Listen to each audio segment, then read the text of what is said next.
Marlon turns like this and looks at me, and it's like a good 20 meters distance, right? And he's looking, he's like, and I'm like, maybe he's like, I want another drink. I'll have another. Yeah, exactly. He thought Dan was going to walk over with a tray and give him some more champagne. Canapes, Marlon? Canapes? Anything?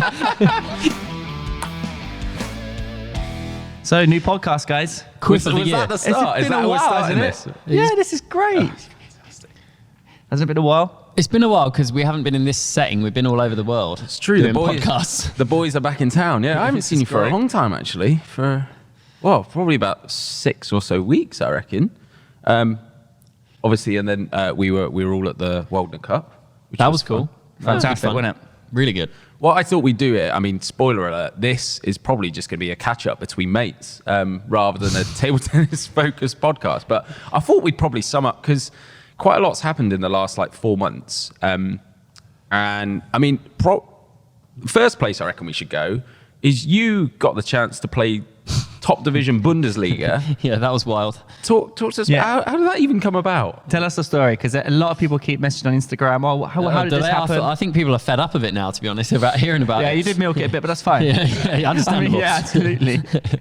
Well, basically, long story short, I'm playing with the Beast in his team in third Bundesliga, and played a couple games over there. And then it was like a random Thursday evening. I get a message from Ricardo Wolfer, who basically runs the team, and he's like, "Oh, Tom, I have an emergency request." And I'm like, "Yeah, sure, fire away. What is it?" Thinking, "I don't know, what's this going to be?" And he's like, "We need a player for Saturday in the Bundesliga. Is there any chance you can play?" And I was like, yeah. I mean, I'm going to try my best for sure. Anyway, yeah, managed to reorganize some plans. Flew out there a day later, and then ended up playing Dima in Bundesliga. It's just pretty wild. So, what was their team? Who was their lineup? The other team who we played was Ovcharov, Ruin Phyllis, and Fanbo Meng. Yeah, and then it was Apollonia. For our team, it was Apollonia, Leo de Nodrest from France, and then obviously me. What's insane is you guys actually got the win. And we won, yeah. I took the sacrificial lamb role. I went on first against Dima, obviously lost 3-0. And then the team won though, so fantastic, yeah. I have something to really jack your ego up here. Oh, yeah. At the end of the Waldner Cup, I was interviewing Otrov, had Waldner Cup, Yeah. And then at the end, turned the phone off. He's like, I played your friend the other day, Tom. And I was like, I know, crazy. He goes, he's good, huh? He's good. I was like, yeah. Actually, before the match, we were like, come on, you just got to go for it. You never know. He's like, yeah, the first set, I had real problems. And I actually got a bit this is a bit, I have to focus It's here. a bit ropey. Yeah, it's a bit ropey. No, he actually was. It's like, I have to concentrate here. Yeah. And I was like, that's hilarious. He's like, yeah, he counted some balls at the start. He did some good holds. Yeah, I had 5-1 in the first set, or 5-2, 5-1. Dima said 5-1 as well. He remembered I think it was 5-1, yeah. Hilarious. Yeah, and they went downhill after that. I mean, it's not a trophy. No, I started pretty well, and then it's difficult. So I think a lot of people would love to know, what was it like playing Dimitrij in that sort of setting? Was the serve insane? Was the... Yeah, obviously he has very good serves, that's clear. But is it outright? some of them, the some of spin, them, or the how spin tight- and low it. I think it's more the spin, because the problem is actually the backhand one and his other serves I didn't have that much problem with, but the tomahawk one was quite difficult because it's so heavy backspin. And yeah, you might miss the first one because it's more backspin, but the problem is after that, it's not crazy tough to return it, but it's crazy tough to return it good enough that he doesn't play a really strong ball. The next shot, yeah. Yeah, actually, it's very tough. I'm giving away Dima's tactics against Dima here, but not tactics, but it's so heavy that you want to obviously put the ball short, because otherwise he's going to come in with a really strong topspin, right? Because there's so much spin, if you're really not perfect and precise, the ball will just go half long or long, and he attacks anyway.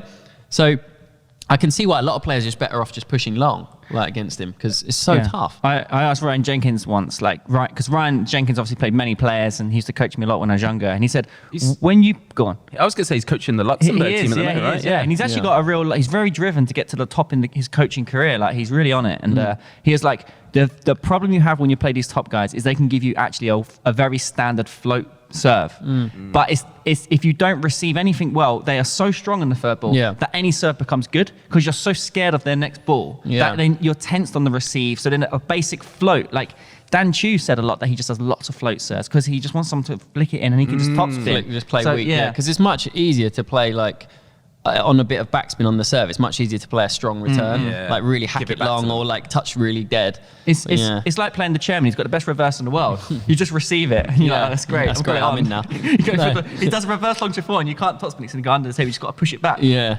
I think the biggest problem wasn't even the serve. Okay, that's obviously a big problem against Dima, but that wasn't the biggest problem. The biggest problem was just a generic thing of like, when not that it was Dima, it's just someone that much better than you, that one, you make more mistakes because you're like, if I don't play a good shot here, it's going past me. And the second thing is you play your best shot and it comes back even better.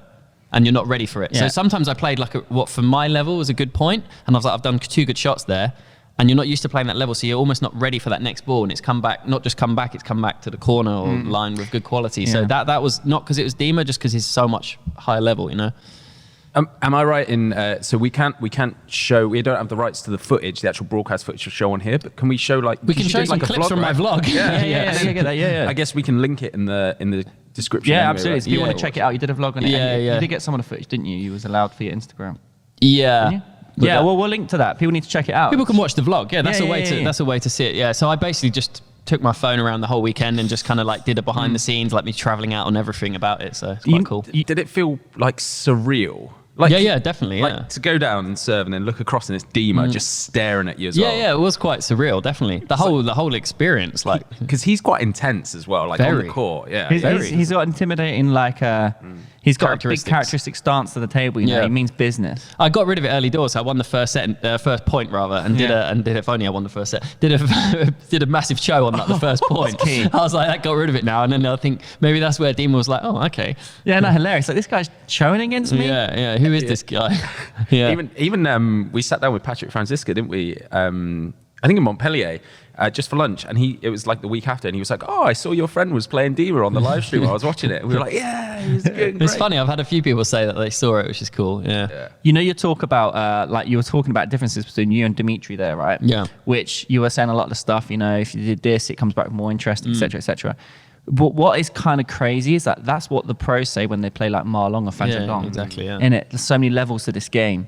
Like Otrof's level, and then he goes. You know, he's lost to Marlon. Is it 24 times? I think it's 21. 21, because it was Waldner. And there's been so many 7-setters, but Marlon has won every single time. Like what the hell? You have to be so perfect to beat someone like Marlon in that particular game. In the big moments as well. So difficult. Such Marlon fanboys, aren't we? You definitely Talking about Marlon fanboys, Joe, what did you hustle? So we obviously we went to, well, we first saw Marlon in the China Smash. We were lucky enough to go and shoot some content for WTT at China Smash. And we were like following him around, taking videos. We got the chance to talk to him and ask him questions and all this stuff. And we were waiting and got a signature. I think we've already done this story. But anyway, we go to the Waldner Cup, and obviously he's the big dog there, isn't he? He's walking He's around. the big dog everywhere. Yeah. So I got my fist bump as well, because you got a fist bump in China and I didn't get one. I was very upset with this. So this time, right, the players arrive. So it's the first time I've seen him. So they're all coming up to the camera. I'm like, wave to the camera, guys. And I didn't give Marlon a choice, bless him. I just held the camera out like that. And he saw me, he knew. He was like, there's no way I cannot do this. I was like, get in. But obviously, we're like little bits. We want to get things signed, maybe prizes to give away, stuff like that. We want stuff in the office and things like that. So got a few blades signed, and we were looking for. I'd actually ordered a Li Ning Marlon China on the back shirt. Yeah, I heard about this. Yeah, it was like £100. I was like, it has to get here before like Thursday because that's when I'm going. Yeah, but I actually landed from Montreal. Got my bag off the baggage belt and went to the other. I literally checked into the next flight and went, and you guys had already gone, so it was sat at home. So, gets to the end of the Waldner Cup and like Marlon's done this big thing. He's already given away like a few training shirts to a few of the kids, and walking over to him, and he's taking off his match shirt, puts it in the bag, and like I'd already done the Lord's work. Joe's like a little dog. He's like sniffing around. Yeah. Head of merch. So I'd already done the Lord's work because we'd both been like talking really nicely to his agent. Obviously, he's got an agent, right? Buttering him up. Oh yeah. That agent's legend. Yeah. So she's switched lush. on. Yeah. So already done that, and I walked over to him and I was like, Marlon, any chance I could have your shirt, right? And he just looked at me, and he's got a bit of sarcasm about him because he looked at me and he looked me up and down. And he was like, He's like, this guy again. Yeah, and he made me wait. And then he just goes down, picks up his shirt, gives it to me, and he goes, I hope it gives you good memories. And I was like, it will be the best, Marlon. That is world class. So Here's one I prepared earlier. If you go on YouTube and watch his match with Truls, Look at that. That's the Truls match shirt. is his own match shirt. That is that's cool. You definitely haven't washed it, have you? It's still a little bit damp. It's got a bit of I'm sweat not, on it. I am not washing that bad boy. You're definitely watching No. That is so cool. So I was after a signed shirt, and obviously we already got one from China, but actually to have a match-worn shirt, That's awesome. and it's great. It's got like like a a great logo, yeah. insignia. We looked at this, yeah. It's got like a, what is it, the dragon? Yeah, ML. ML. In Yeah, the for shape. Marlon, yeah, that's cool. So there you go. I've got his match-worn final Final shirt, cup. which I'm very happy about. So obviously, like, we're walking around, we're getting signatures and selfies from everyone. And Dan, you went over, didn't you, to try and get one? I was like, Mark, I love you, man. I need one of these t-shirts. Mark, he's my best friend. No, I was like, are you needing any of your stuff? You know, how about the How about your tracksuit socks? We said this actually. Because what are they going to do with it? Well, I said this to you tonight. Marlon always has a white hotel towel with him. You would Yeah. have thought he'd have like a Li-Ning or like a red dragon one, like a really cool, crazy coloured one. But he always has just a basic. I reckon it's... Save some space in the yeah, maybe. Yeah, I had a theory for it last time. You know I have my stupid theories. What was my last one I told you? There was definitely a theory to it. I think it was more, It's a big towel. He always has the big one, doesn't You he? may as well just bring a beach towel then. Yeah, maybe. Why is it, we have to ask him the question. Yeah, we need to. Well, let's find out. Also, he's one of the few that I've seen where I got a video of it in the final. Like, I realized we snuck into like the final bit and sat down in the corner, Yeah. tried to be like Discreet. Yeah, and all of a sudden, like it goes 6-all. Marlon comes walking over. His towel is literally where Dan is, and I'm filming him. yeah. So I'm like trying not to get in his eye line because he's in a big battle. But he does this thing where he hits his towel with his, like, he's obviously trying to get moisture off his bat or something. So I wonder if it's something to do with that. He needs a fluffy towel. You know when you go to a hotel bad though thing. and they wash it with like industrial cleaner and wash and Ooh. detergent or whatever, and then the towels are like really dry and They coarse, are aren't they? good to work with. Yeah, good to work with. But do you know what I mean? Maybe it's that. Also, you reminded me of a story when you said about you got in his eye line. Do you remember? I think we were all there. I think it was China Smash, and Ovtcharov was playing, and we were like down right on the court side on the floor, like where the photographers were allowed to sit.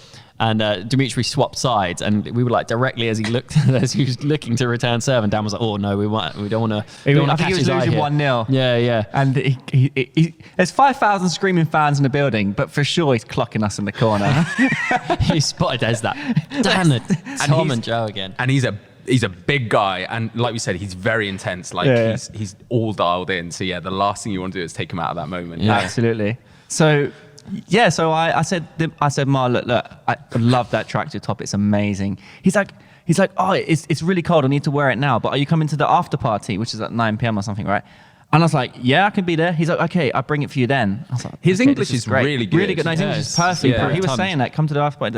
And I'm thinking, there's no way he's going to bring that there. Anyway, Yeah. but you He's were being like, nice. yeah, you were like, Dan, you need to go. We're still editing, obviously. I was like, yeah, I'll get over there for half an hour and come back.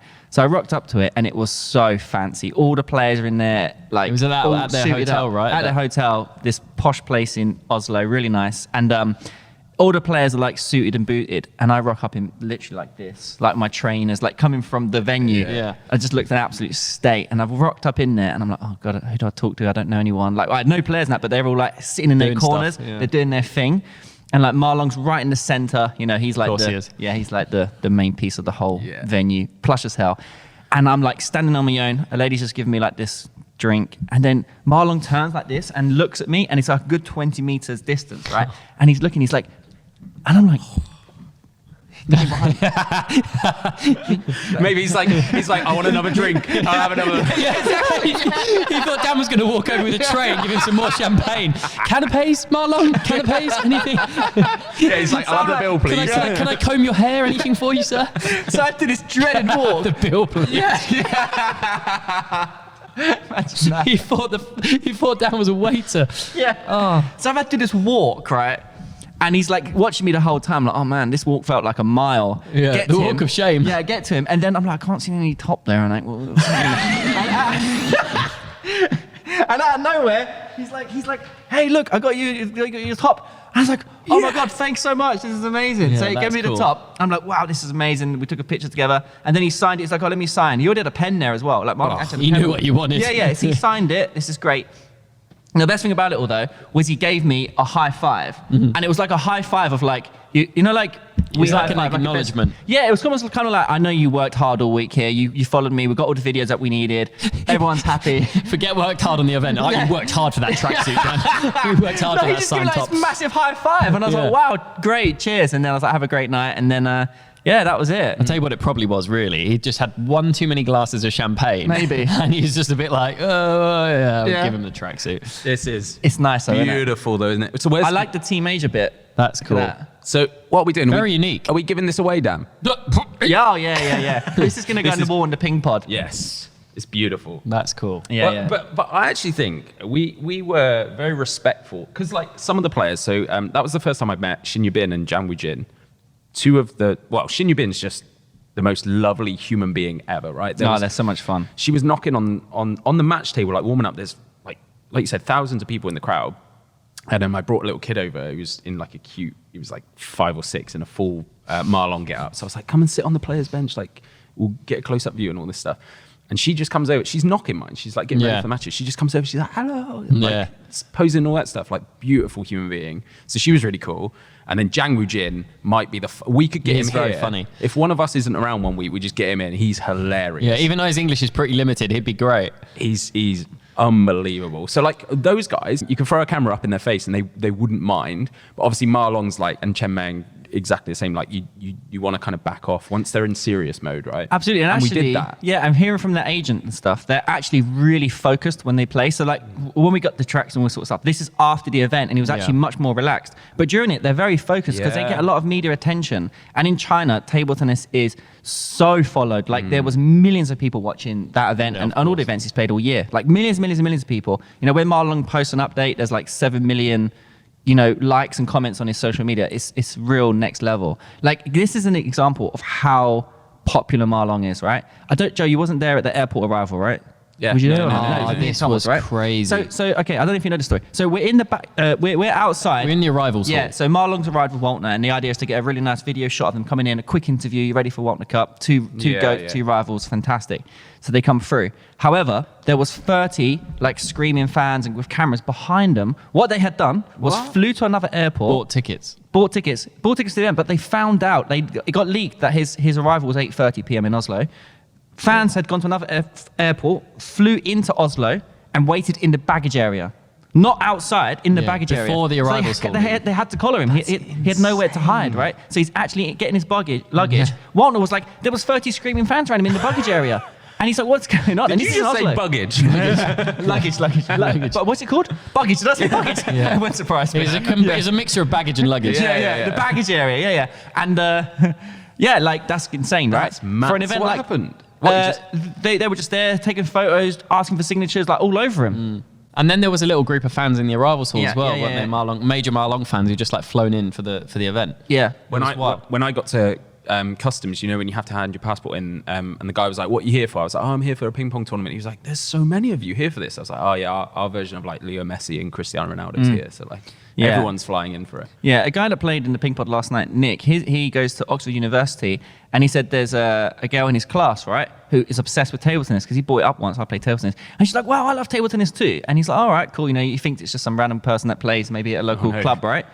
She is a Wang Chu-chin fan, obsessed, has been to every single tournament he's ever played in. She flies everywhere. So after she does a uni Monday to Friday, from Friday to the Sunday, she was at Montpellier, Frankfurt, she was at all of them. What? Yeah, Wow. every single one, she just flies there. And she doesn't play table tennis or anything. But because Wang Chu-chin is like an icon in China, he's a sportsman. Like Justin Bieber. Yeah, exactly. They're just following. And That's wild. crazy, yeah? Same as Sun Yin Sha, though, isn't it? Like Yeah, exactly. All the Chinese players really have like massive fan groups. even at like China Smash, like Marlong will be out there, and there'd be the gyos, normal stuff, and it's noisy. But when Sun Yin Sha, it took me by such surprise because that was the first time I'd ever seen her play live. There were grown men in the crowd shrieking, not even like "Jai." They were literally just like, on the top of their voices. "What is going on?" Yeah. because like It's she's very. I'd say like robotic. You don't get a lot of emotions from her. If she wins, she doesn't scream her head off. If she's losing, she doesn't throw the bat or anything. But like it was like a pandemonium in there. It was just It's a different world in China, isn't it? Yeah. the momentum of like table tennis now, especially after Olympics, and like now players are beating the Chinese. I think it's helping create like this real rivalry. You know, Lin Shidong lost in the final to Felix, right, and Montpellier, and just was it Semi-final. Semi-final. Yeah. So like all that, like that never used to happen 5 years ago. It was much more dominant, the Chinese. So I think now it's become more of like more interesting. Yeah, more interesting, isn't it? Also, I'm sure we've discussed it before, but like in China, like I don't know, maybe let's say 5 years ago when they were super dominant, like they're still dominant, but before it was crazy, like you did well to win a set. Yeah. There was a lot of people saying in China actually the popularity is going down now because it's just that it's boring. They're winning 3-0 every game. A team match is 3-0, 3-0, 3-0 to China, done, finished, boring. And now it's actually it's growing again because China are like, okay, well, I not win. Yeah, Wang Chuqin's losing. He's my favourite. I want to support him to exactly. win. I actually have a quote from Oh yeah, Steve Dayton said I could push this. Let me just read what it was again. He was saying about... Dan's got some inside info. This is what he said. Industry is clearly growing in table tennis. Table tennis has never ended a year in a better position, but now we need to capitalize. No space for doubts or negative persons. The time is to move forward in a strong, positive way. I never felt table tennis to be bigger than what it is right now. And to end a year like this is insane. What I kind of think is we are only just getting started, which is super cool. Table tennis is on the up. I like it. It's good, isn't it? And that's from Steve, who's like the main man of table I tennis. agree. Like he said that basically usually when you have the Olympics, there's a big spike and then it's real graph to like try and keep any sort of momentum. He said right now the stats is actually showing it's going upwards after the Olympics. That's good. Which is nuts, right? You'd like to think as well, it growing in the Western world will do. So we got a feeder tournament here in the UK, haven't we, in Manchester. There's also something quite big coming to London, I think. I think there's a World champs. Yeah, okay. You've also got the tournaments that are starting to show up in America. I think there's also one in South America, quite a big one. MLTT as well is growing. So like as it grows in this space and gets more commercial value, like hopefully it really does snowball effect in. That just reminded me though of a funny story. So obviously the podcast we did with Steve Dayton and we met Steve off the podcast and he was really good. He was basically like, nothing's off topic. I'll happily talk about everything. And obviously we then released the video. And all of the 99% of the comments are like outrage, like going above and beyond. My wife's favorite thing is to open up those comments and read them like they're a dramatic reading, like she's doing like a one-man play. It's the funniest thing in the world. She's literally, it's literally like, I hate Steve and he needs to leave his job. He's ruined everything. And the best one is always like, nobody, and I mean in capital letters, nobody likes the side view. And then the next comment down is, I quite like the side view. So good. No, but like you say, there'll always be that that sort of comment. But like you say, Steve was really good. He was very open, honest with us, and I think he genuinely is trying to, grow and improve the sport. And you get a feel for that usually with someone who's kind of in a job for just the sake of a job, or someone who's actually really passionate about it and actually wants to do it. And you got that sense from Steve that he's really putting the effort in. Well, we actually noticed at Montpellier, they were going away from the side view a little bit, weren't we? And we couldn't really get an official word on whether that was off the back of the podcast and off the back of the comments and things like that. But there was definitely a noticeable trend of like not every point was a side view. I was counting it. There was 3 side angles in the main like actual feed, the live feed. There was 3 side angles to 1 corner angle, and it went to 3 points.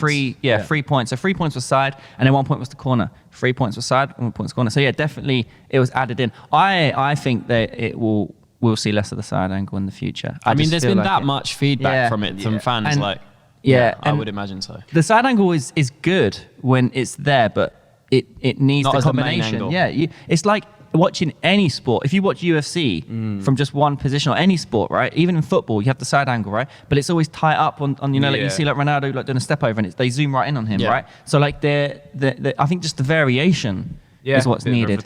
No different to when we edit the TTD team video. It's got 14 camera angles on that thing. All on the BBC.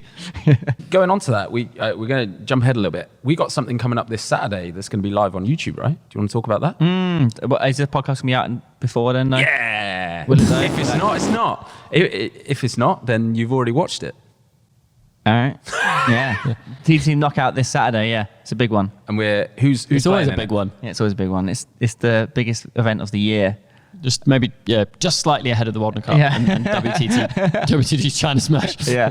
Who we got? We got Dane, Beast, Tom, Froggy, Froggy. Who else do we have? the chairman, yourself. Chairman, Pocket Rocket, me, Gaffer. Basically, everyone, all the usual suspects. Yeah. And it's always just war. This is war. I mean, yeah, it's going to be great. That reminded me, actually. So in the Waldner Cup, some guy came running up to me. He was a dad. He had a little kid. And he was like, you're from TTD, aren't you? You're from TTD. You're from the podcast. And I was like, oh, yeah, hey, nice to meet you. He's like, yeah, lovely to meet you. How you doing, gaffer? That's criminal. And I didn't have the heart to be like, Oh, really? I would have been like, gaffer? I've got hair. You just went with it, did you? I went with it, and the worst bit is... Oh, Just no. sign it under his gallery. Just sign his hat or something. So he took a selfie, and he was like, yeah, he said it again. Oh, right, okay. Went off. Saw him the next day as well. Gaffer! Oh, Gaffer! no. Oh, no. Oh, yeah, that's He's right. probably uploaded a picture on Instagram and tagged Gaffer. Me with the TTD team gaffer. Yeah. That would be so funny. So if he's watching this, Yeah. Sorry, Yeah. mate, I didn't have the heart to tell you. I should have done.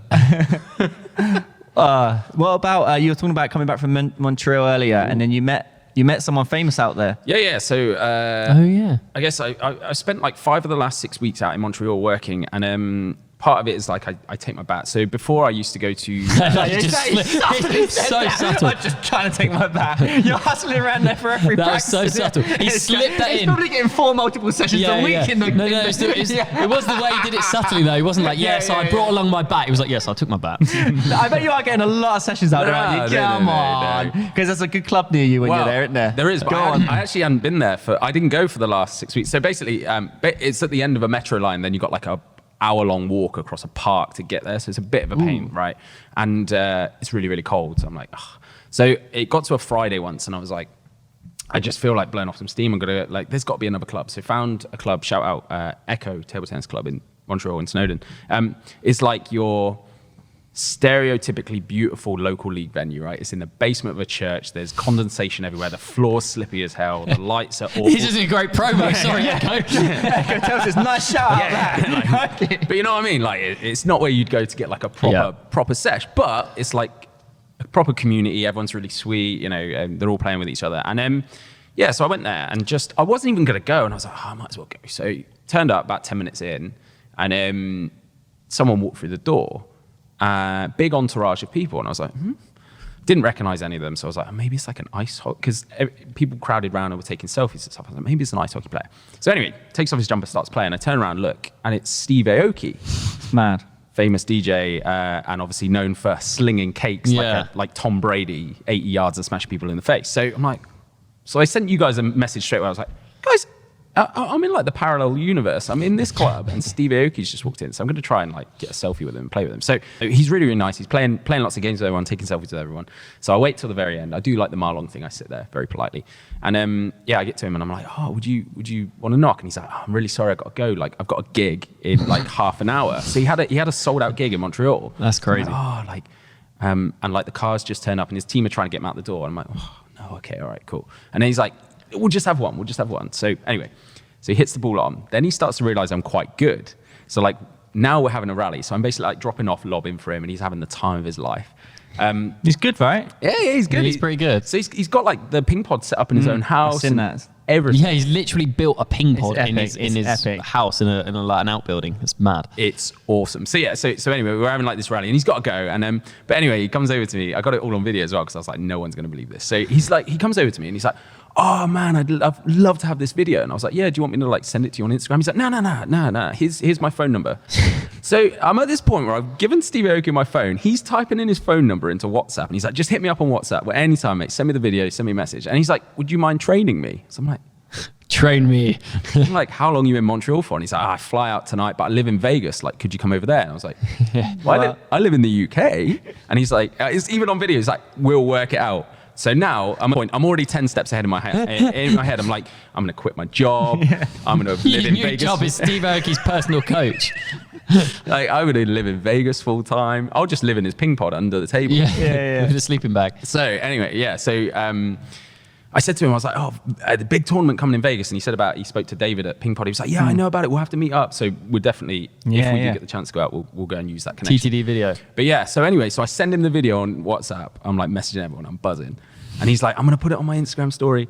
He's left me on unread. Oh, no. Broke my heart. Oh, no. Steep. He's broke my heart. But we'll put the footage on here and the selfie and stuff. Yeah. And we'll That tag him number up. is just like Royal Mail Canada. Do you reckon, because he's an A-lister, right? Do you reckon he has like a sub phone? Oh, for which sure. is for Yeah, I like a would secondary imagine. number, Yeah. burner. Yeah. And you use that on like fans and stuff. Otherwise he'd miss messages from his family. Yeah, exactly. Yeah. But anyway, we'll sling this into a reel and like it. And we want everyone to tag him as best we can. We want to get this collab going. I think the Ping Pod, they did a video of him the other day, Kanak and stuff. Yeah. And at his at the Ping Pod in his house. Yeah.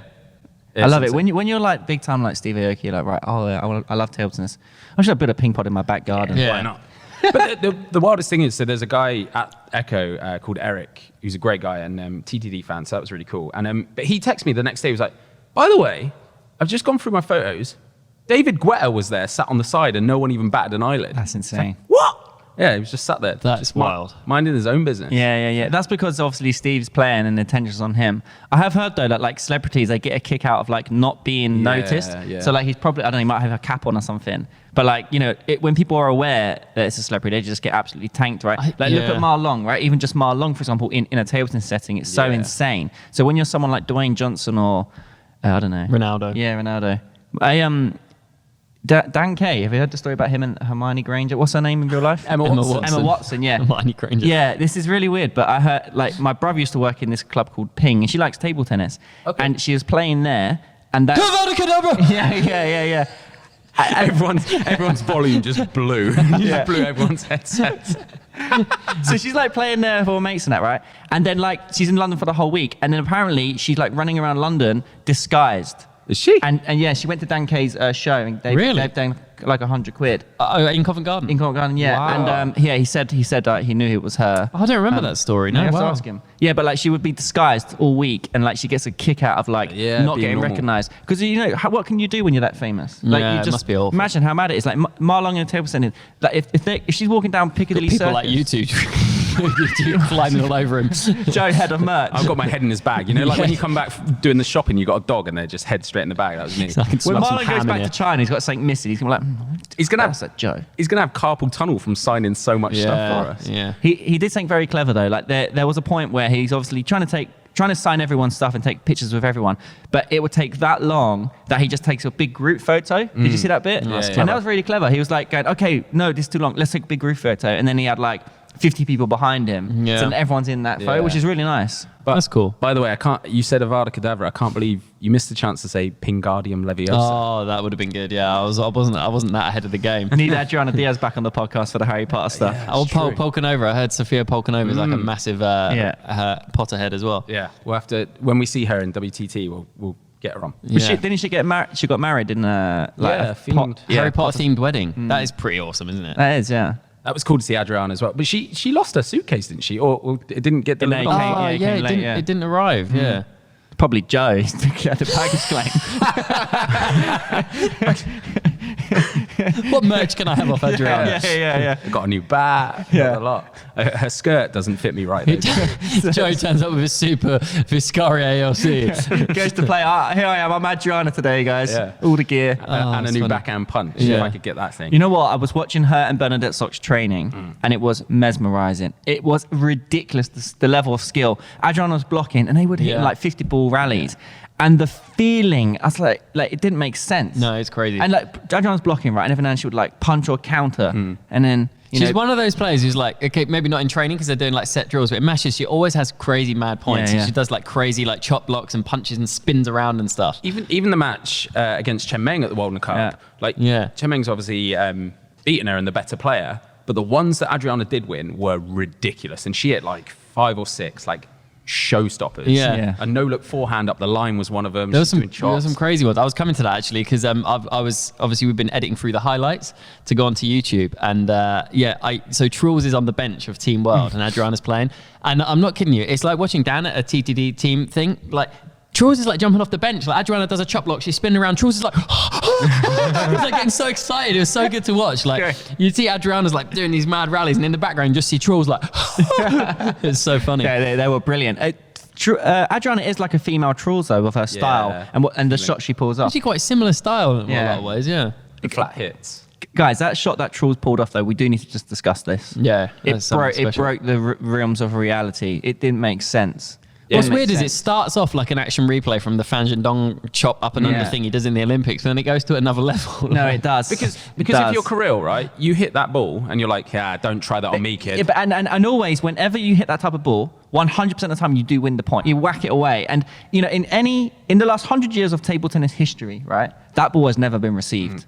Doesn't matter what level. Yeah, the only maybe mistake Kirill made is he could have been a bit more savage with it. No, Like, he could have did. hit it off the He did more it, on the side. he made that did sound, it. the dish, you know, like Yeah. the really... He did like, a bit. He hit it hard. Don't get me wrong, but he could have like angled it a lot more. I feel like. I feel like because he wanted to give it a certain like level of disrespect as well, if you know what I mean. Like he's like, oh, you've done a trick shot, I'll do a trick smash instead of Yeah, just maybe. Yeah. But what's interesting though, that he does do that, right? It does does at curve such an to the angle. side, He tried to do it so it goes out the court. Usually it goes off the court, right? Remember when Waldner did it to you and it's hitting the ceiling? It's Yeah. that sort of ball. But because Truls is so far back, he's running along, dives, and the ball is literally like an inch off of the LCD panel, Yeah, right? the edge and barriers. somehow gets his racket to it mad. and just like and does this like little flick ball and it Yeah. just flies over his head. Like it's such a fine line. What's interesting as well, that court, obviously it was a great court, nice size, but it's not as big as some courts. No. Like the WTT like Smash tournaments, I feel like the courts are bigger, definitely. Like it was fine, but Yeah.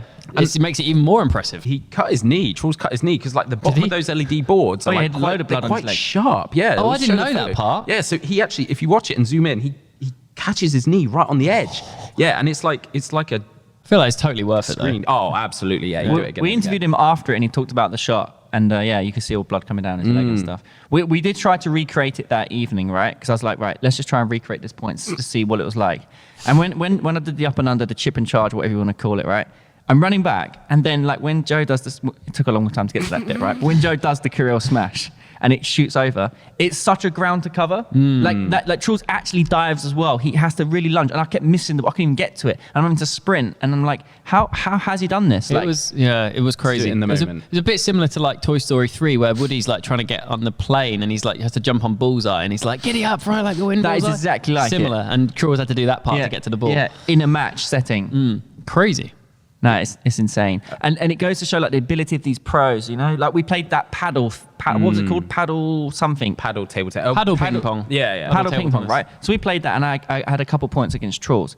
He was already world class at it. He's probably top 5 in the world at that sport by playing once. He just picked it up straight away because he's got such a, you know, his transferable skill set from. Yeah. I bet if he played any racket sport, his level of picking it up would be so insane. Yeah. Even- you can just tell. Yeah. Even the round net he hit against Marlon, the one where he points at us in the corner, like, and he just whips it round the net. Yeah.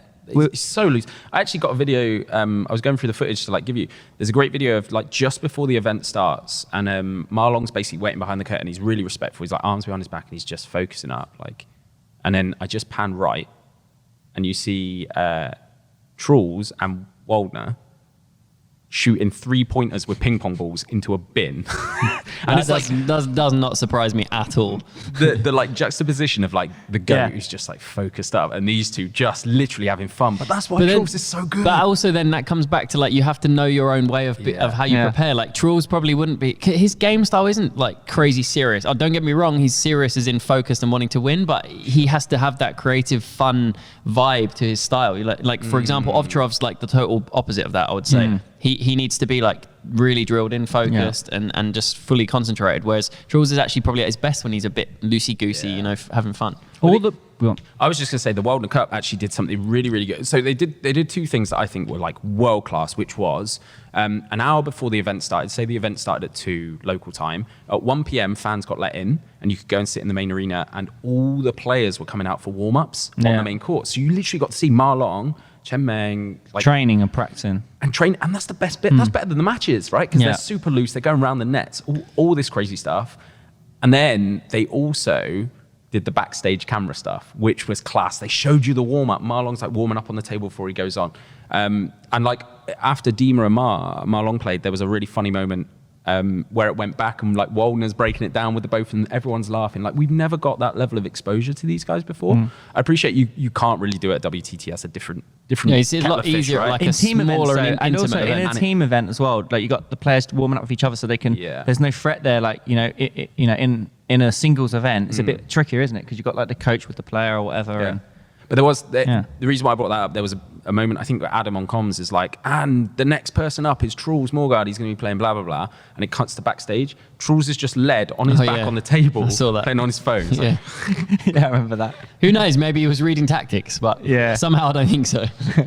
I was going to say something about So we've mentioned loads about what makes Marlon so good and stuff, and you can see that at the Waldner Cup. Every player said he's so focused. He's the most focused player on the circuit. Yeah. And he's 36 years old, and he has insane drive. Yeah. Do you know what I mean? Like, that's what the agent was telling us as well. It's like Marlon just wants to concentrate on his table tennis now. Yeah. You know, whereas other players are a lot more loosey goosey. He's like switched on. On that day one where I was filming, so I was there to get the shots when the players turn up, and like I say, I got a fist bump off him and he's smiling and all that stuff. The next day, which was match day, like film him, like Marlon, he just blows, like he doesn't even see me, blows straight through by you. me. I'm like, oh yeah, he's focused. Yeah. Yeah, it was just an insane level of.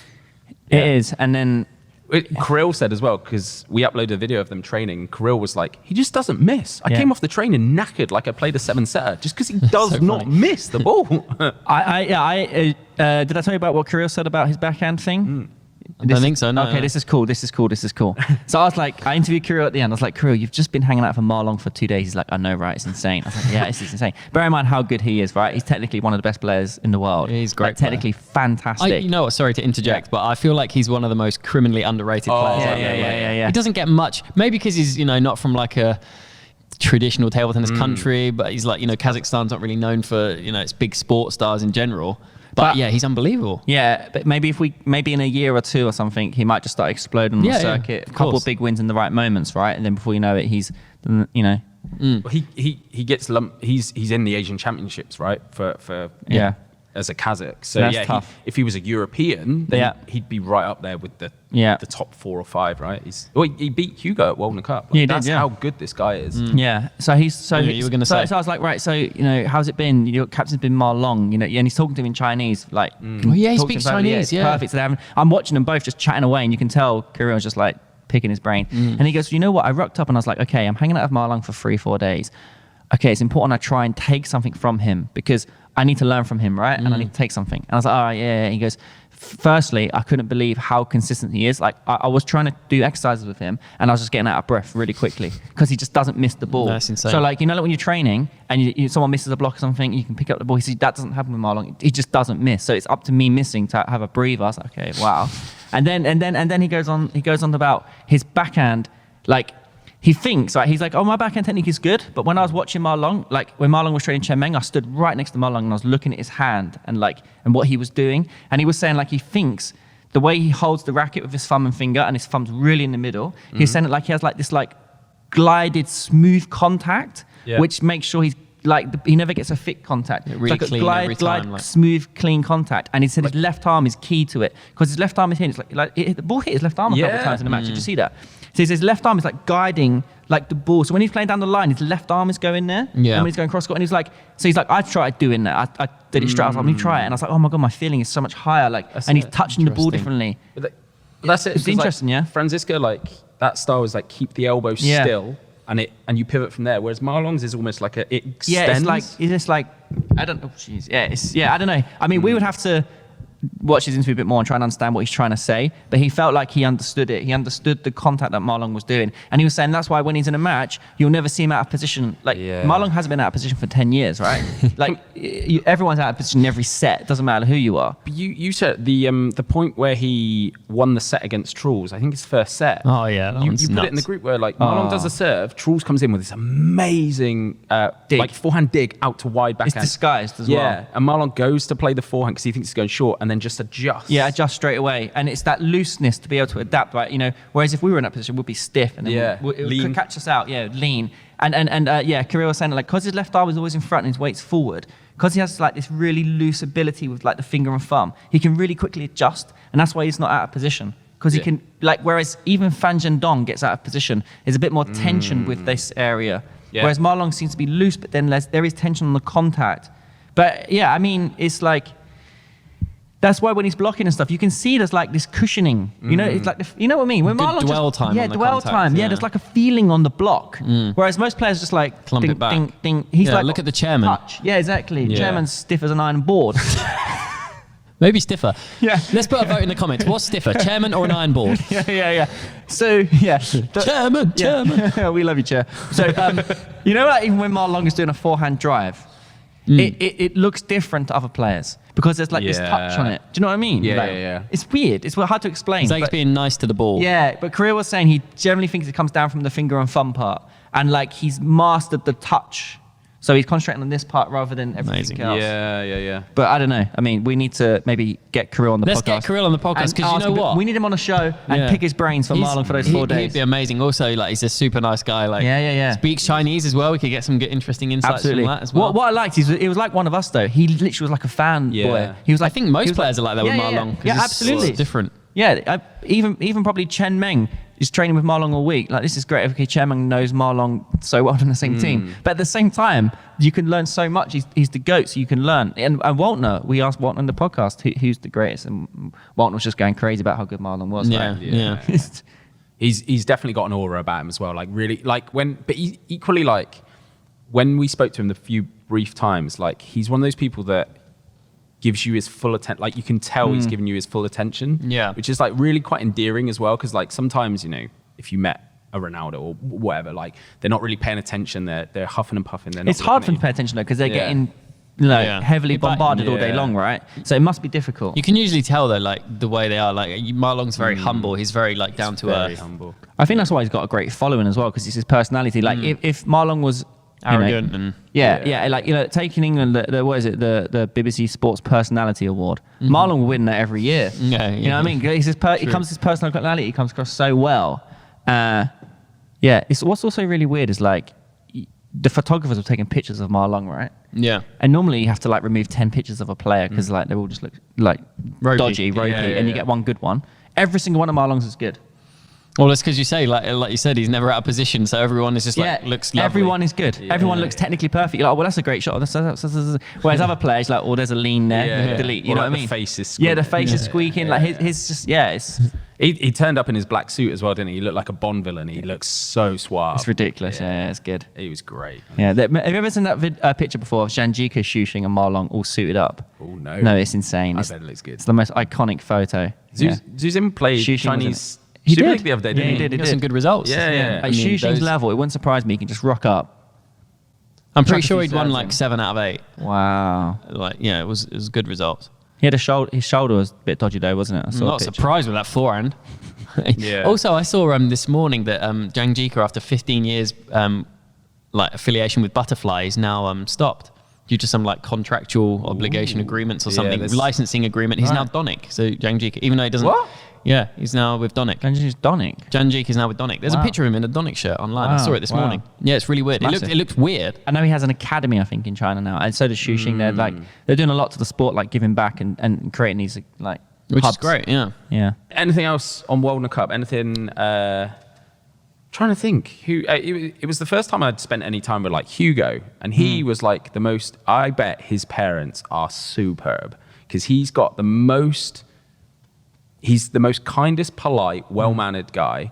There was some little kid, you know, always at these tournaments, there's like little brats that are running around and he just, oh God. So some little kid is basically Joe 10 years ago. Yeah. I'm annoyed because he's getting all the shirts that I want. But he basically turned up at the end. So he's scoping out Marlon. Marlon's already long gone. So he's like, who can I move on to next? So Hugo's literally packed up, about to go, literally about to walk out the door in his coat. And he just goes, this little kid goes, Hugo, can I have a shirt? And Hugo's like, yeah, of course. Goes into his bag, pulls it out, gives it to the kid. The kid's like, looks at it and goes, you going to sign it? Right? Hugo's like, oh, yeah, of course. Yeah. Signs it. I'd have been like, you're having a laugh, you son. Like, there's a certain way to ask, isn't there? Yeah, exactly, right. But you know what? Hugo, we've talked about this on the pod before, how he has like 1 million shirts at a tournament. Was it 40 shirts? 40. He packs in his suitcase 40. So he usually gets through them all. So he probably has a few. Yeah. But you'd have to bring it out to match form one. So funnily enough, I was at WTT Frankfurt Champions, and I had to collect a shirt from Hugo for a teammate in Germany, Brazilian teammate, Guilherme Teodoro. And I was like, Hugo, I've got to collect a shirt from my friend. And he gets out and he's like rummaging through like his bag, like 40 shirts in there. He's like, this one should be fine. I'm like, okay, cool, thanks. Great. He's like, to find one. Yeah. He actually reminds me of Roger Federer. His demeanor, the way he talks as well, and the way he carries himself. He's very soft. And yeah. No, he's great. Yeah, until he gets on the table and he's absolutely tanking the ball. Yeah. Oh, I was going to say, so I mentioned last time, obviously, I'm one of those people that uses music to like fire me up, right? And I've got a new song. And I just want to shout out because I mentioned before Bring Me the Horizon. So I'm a little bit late on a band called Sleep Token, right? It's going to get back to TTD and you'll see how in a minute. But anyway, they've got a song called The Summoning. If you like Bring Me the Horizon, that heavy metal, you'll love it. I messaged Christian Carlson because he's a metalhead as well. I was like, dude, do you know about this band? He's like, yeah, they've been around for ages. I was like, nobody's told me about them. So anyway, in Montreal, and on the way, I'm like, I'm going to go and play table tennis tonight. And I'm like, put my headphones on, put it on full blast. So like the summoning's on there. It's like boom, boom, really heavy. So I'm like, I'm going to kill someone. I'm going to game love everyone who comes near me. And anyway, so like getting fired up and all that stuff. And then for anyone who knows their album, it goes, so I was in Montreal for like 5 of the last 6 weeks, like not in a great place. Like I think we probably all relate, right? Missing home, missing wives, all that stuff. And they've got a song at the end of the album that goes like incredibly sad. It's like the most beautiful, like you listen to it and it feels like your soul's healing, right? So like I'm listening to something that's heavy. I'm like, I'll just let it go on to the next song. Goes on to the next song, a song called Euclid, which is just, like I say, the most beautiful song ever.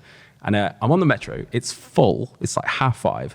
And all of a sudden, like, emotion swells out of me. So I'm now on the tube, having gone from like, I'm fired up. Now I'm literally crying. Oh, no. Yeah. It's bad. So much so that some lovely lady is like, are you all right? I'm like, yeah, I'm all right. Like, literally, I was just missing her. I'm missing you guys, all that stuff. Right? Like, that's nice. But how it comes back to TTD, I was in my full TTD tracksuit. So wow.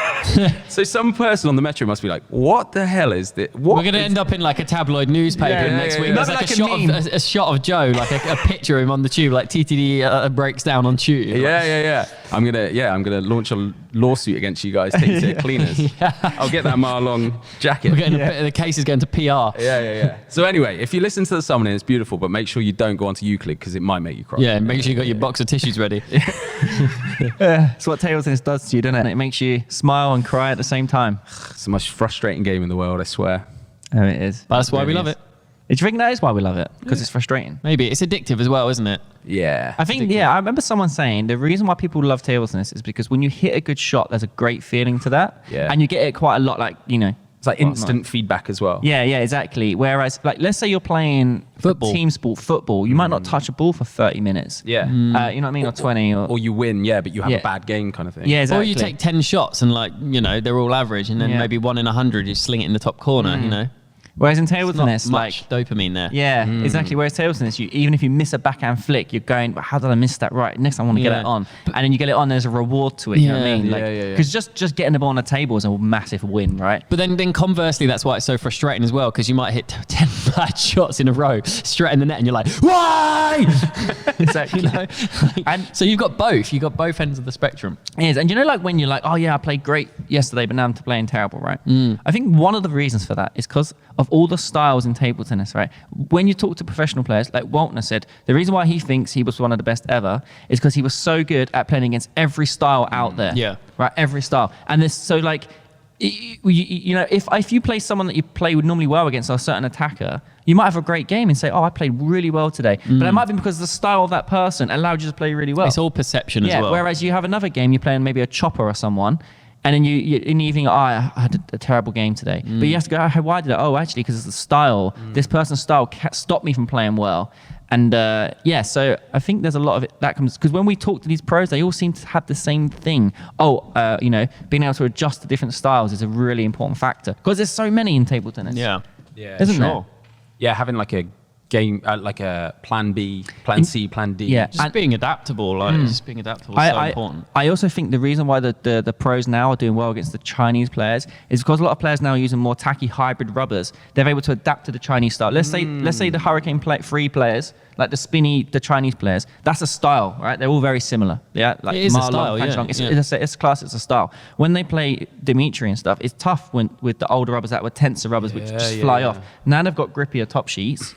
Now they can adapt to that style more. We spoke about it when Anders Lind played Wan Chuqing. Before, like the Chinese players would open up with a hurricane type rubber, and it'd be tough for European players to counter it. Yeah. There's a few that could, like Timo, Ovtcharov, the top Europeans or players from other places, but now it is easier to counter. Like Anders Lind was doing it amazing against Wan Chuqing. So against that style, they've got better at, and then maybe there'll be a new style soon. Maybe Truls do you know what? It is almost a we style. were watching Truls on the sideline against Marlon, and I was actually like, oh my God, it actually works. Like, you could see Truls was doing all sorts of stuff, chop blocks and everything, and he's missing loads, but he's still 10-10. Because he's just trying to upset the rhythm, right? Yeah. And he's messing it about, and he's like, I've got to keep doing this because otherwise Marlon's just gonna destroy me if I play him at his game. Yeah. So yeah, that goes back to just the frustration of it. Also, how good was it to see Marlon pull out the Truls celebration? That was cool. Yeah, that was really cool. It was like a bit like, he gets it. Great. He gets it. Yeah. What I love as well, Marlon really went for it as well. Yeah, He yeah. probably thought in his head, I've got to go, I've got to commit, I can't half it. He committed. And he committed so much, he kind of like apologized after, Yeah, like, yeah. and then he like hugged him. I don't think he was apologizing. He was just saying like Yeah. that was respect. Like, Yeah, but then he gave him a big hug though. I think Zach, our photographer, got a really good photo of the hug. And Truls is just cuddling like everyone would want to cuddle Yeah, him. make the like, most of that. Oh, I love you. Yeah. It's like, you're the goat. Yeah.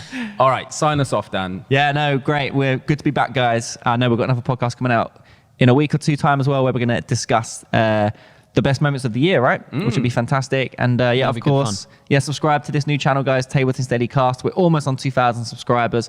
But yeah, thanks for all your comments. And yeah, we're just loving. This is our 22nd podcast, guys. Is it really? Wow. Momentum. We've churned them out. I have a stat for you from JE. 1% of podcasts go past 21 episodes. Do they? Only 1%. 1% of all podcasts ever made. Because they run out of stuff to Wow. talk about. Well, it's setting it Tough. up. There's It's a lot. tough. There's a lot to it logistically. Yeah. Isn't there? So watch it, guys, and support it because this isn't easy. there might be a 23. So guys, if you are interested in anything table tennis, we're going to be loads more episodes of us just talking all things table tennis throughout the year, what we're up to, what's going on. So yeah, please make sure you subscribe to TTDCast, and yeah, plenty more episodes coming soon. See you soon, guys. See you See you guys. soon.